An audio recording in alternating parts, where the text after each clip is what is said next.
I made a video the other day about those difficult tasks that we really want to do, but we kind of procrastinate over, and we all do it, and it's interesting and important, not just interesting, interesting for people like me who love geeking out on this stuff, but also very important to understand why those tasks are so difficult. So I'm just going to look at this Eisenhower model very briefly, just to kind of, because it helps me, and I think help you to understand what I'm going on about. So very quickly, I'm not going to go into this. If you ever Google of the Eisenhower model, the urgent, not important model, it's popularized by Stephen Covey in the 80s, but it goes back to Eisenhower, as the name suggests. But it's basically the way we segregate our roles, the things that we do, the tasks that we have on a day-to-day basis, into not urgent, important. So the important stuff is the stuff that we've decided we want to do. We've actively, proactively said, I want to do that with my life. That's my goal, and it could be what you want to do by the end of the day, or it could be what you want to do by the end of your life, or by next week, or whatever. The urgent is something that just feels urgent. It has that feeling of time restriction. We've got to do this quickly. So if it's something that's urgent and important, it feels urgent, but you kind of accept you've got to do it. So some emails and calls, crisis, emergency, firefighting, all that kind of stuff that you accept. It's a bit of a pain, but you've got to do it. It's part of life. If it's not important and urgent, I haven't written that in there, but it's the stuff that you really don't want to do, but it still feels urgent. So it's other people's stuff, really.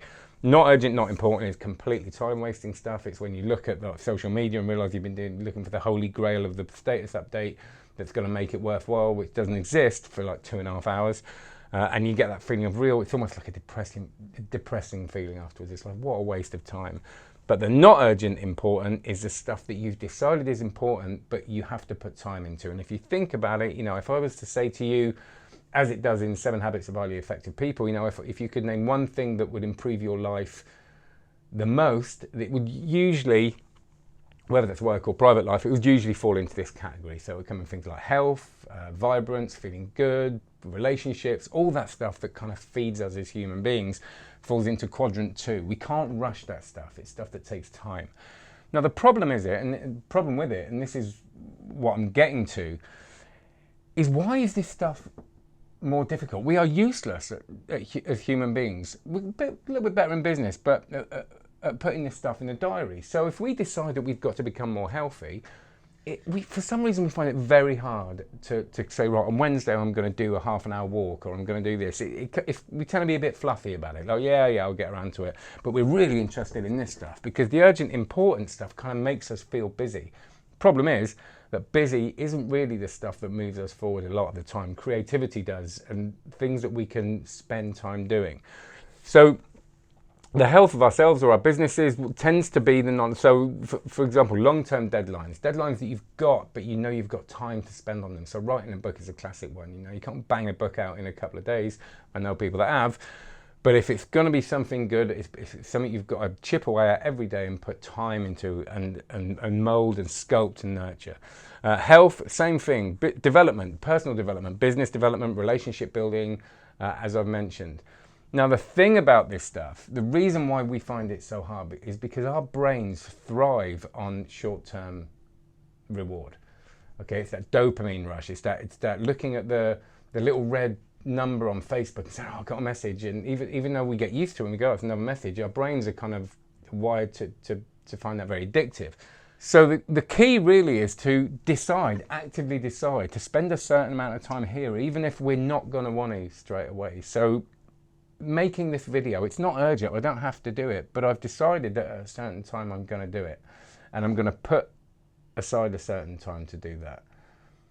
And by doing it, by making the plan, it happens. If I don't make the plan, it will get swallowed up by this stuff. So, and it can feel a bit skivy sometimes. If you put time aside for building relationships, if you put time aside for health and well-being and all that, it feels like, no, I really should be working. But this is the work. This is the work that drives everything.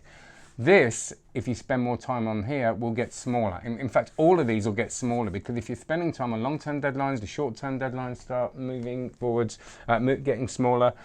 And also, if you can, and some of us can't, decide to start delegating a lot of this stuff. The stuff that isn't important to you, but it kind of should be done. Like my tax, my tax, it's important that it's done, but it's never been one of my goals. I don't go, right, I'm going to wake up and by next week I'm going to enjoy doing it. I just don't want to do it. Yes, it needs to be doing, so I'll try and delegate it as much as possible with the budget I've got, etc. So the point of it is, how do we use it? So as I've said, we use it by, write it down, decide where you're spending your time, and make a decision that if you're spending too much time in here, go back in here and chip away at the things, even if it's 10 minutes a day, 20 minutes a day, half an hour a day, at the things that if you do that every day or every week for the next year, are going to make a huge difference to you. So there it is, the Eisenhower Model in a very quick nutshell. If you like this kind of thing, if you like my ramblings, please check out my site, leadwithsteve.com. Accredited ILM courses in leadership and management, and unaccredited as well if you just want seminars or one-off sessions and courses.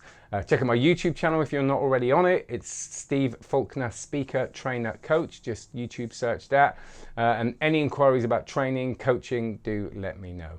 Cheers, have a great one. Bye.